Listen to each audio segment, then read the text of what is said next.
جناب آصف ہارون صاحب، یہ فرمائیے گا کہ یہ بجٹ تو آ گیا، یہ تمام چیزیں آ گئی اور اس میں بظاہر یہ کہا گیا کہ جی کہ نان فائلرز پہ ہم نے جو سلیبس ہے وہ کافی بڑھا دیے ہیں، کئی گنا ہم نے اضافہ کر دیا ہے. لیکن کیا اس سے یہ جو عمل لیے گئے ہیں اس بجٹ میں، جو ہمارا کینسر ہے ہماری معیشت کا کہ ان ڈاکیومنٹڈ اکانومی، پراپر انکم کا ظاہر نہ کرنا، پراپر پروفٹس کا نہیں ہونا، ارننگز کا پراپر نظر نہ آنا، کیا اس میں کوئی کمی آئے گی یہ جو اقدامات دکھائے گئے اس بجٹ میں؟ جی تھینک یو کامران صاحب. بیسیکلی جو اس میں نان فائلر کی جو ٹرمینالوجی ہم نے اڈاپٹ کر لی ہے اور اس کو ریونیو میجر کے طور پہ ہم نے اس کو چلایا ہے، تو آئی بلیو دیٹ کہ یہ جو ہے یہ ایک لانگ ٹرم سولوشن نہیں تھا. جو آبجیکٹیو یہ تھا کہ ہم نان فائلرز کو یا نان اے ٹی ایل والوں کو آئیڈینٹیفائی کریں، اور ایک قانون کے اندر پورا سسٹم موجود ہے کہ وہ نان فائلر کی جو ٹیکس اسسمنٹ ہے وہ جو ود ہولڈنگ ہے نان اے ٹی ایل کی وہ کنورٹ تو ہو. جس طرح آپ نے کہا کہ ایک نان اے ٹی ایل والا بندہ ایک پیپر زیرو کا ریٹرن فائل کر کے فائلر بن جاتا ہے، تو میرا سوال صرف یہ ہے کہ پاکستان کے اندر پچھلے 4 یا 5-6 سالوں کے اندر جو ٹیکس آپ نے کہا 17 لاکھ لوگ دیتے ہیں، تو جو جن لوگوں نے پیپر کے اوپر صرف فائلر بنے وہ اس سے کتنا ٹیکس کلیکٹ ہوا اور وہ بتایا جائے، تاکہ آج جو نیکسٹ ایئر کا بھی جو ٹارگیٹ ہے 13 ٹریلین پلس، اس میں گورنمنٹ کا کیا اندازہ ہے کہ ایگزسٹنگ ٹیکس پیئر سے کتنا ٹیکس لے گی اور نئے ٹیکس پیئر سے کتنا ٹیکس لے گی، اور پیچھے جو ٹیکس انہوں نے کلیکٹ کیا ہے اس میں جو نئے جو فائلر صرف پیپر پہ فائلر بنے ہیں انہوں نے صرف ود ہولڈنگ کو اوائڈ کرنے کے لیے کیا ہے یا کیا ہے. تو یہ بڑا امپورٹنٹ ہے کہ یہ انالیسس نمبر 1. نمبر 2 جو آپ نے بات کی کہ جو کیش اکنامی ہے اور یہ کیسے ڈاکیومنٹ ہوگی، اس میں دیکھیں ایک ہارڈ کیش بھی سرکولیشن میں ہے اور ایک وہ انڈاکیومنٹڈ اکنامی ہے جو ایکچولی تو بینک کے اندر ہے، بٹ کروڑوں کی تعداد میں جو بینک اکاؤنٹس ہیں دوز آر ناٹ ڈکلیئرڈ. وہ ڈیٹا گورنمنٹ کے پاس موجود ہے اور وہ ڈیٹا جو ہے وہ کیوں نہیں کنورٹ ہو پا رہا انٹو دی ایکشنیبل انفارمیشن. کہتے ہیں کہ 3.5 کروڑ بینک اکاؤنٹس ایسے ہیں جو کہ ٹیکس ریٹرنز میں ڈکلیئرڈ نہیں ہیں. اس پہ جو اندازہ یہ ہے یا جو کچھ لوگ باتیں یہ کرتے ہیں کہ اگر ہم ان انڈکلیئرڈ بینک اکاؤنٹس کے اوپر ڈالا ہاتھ تو جو بینک میں پیسے پڑے ہوئے ہیں وہ بھی شاید نکل جائیں. تو یہ ایک ڈائلیما ہے ہمارے ساتھ. اب جیسے فار ایگزامپل انہوں نے ہول سیل اور ریٹیلر میں نان اے ٹی ایل پہ ٹیکس ریٹ بڑھا دیا.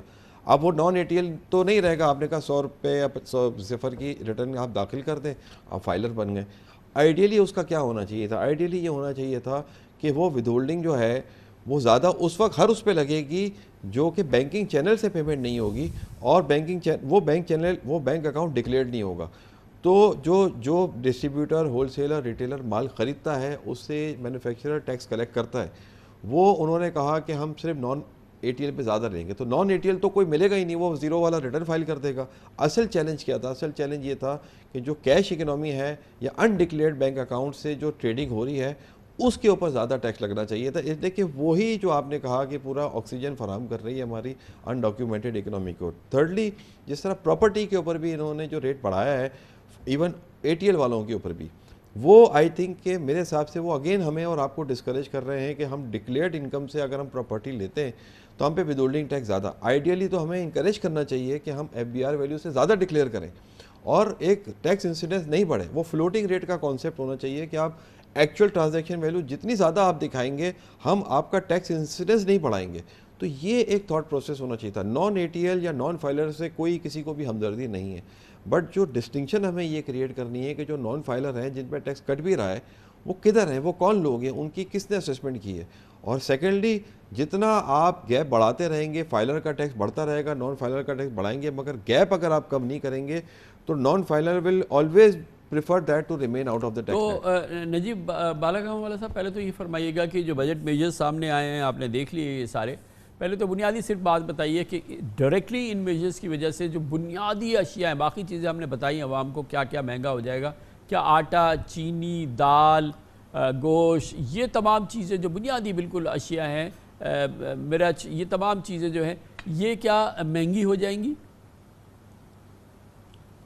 بسم اللہ الرحمن الرحیم. السلام علیکم کامران صاحب.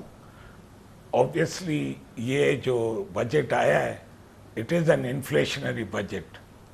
آپ آج ہی کمشنر کراچی نے دودھ کا ریٹ 250 روپے اگری کر لیا ہے.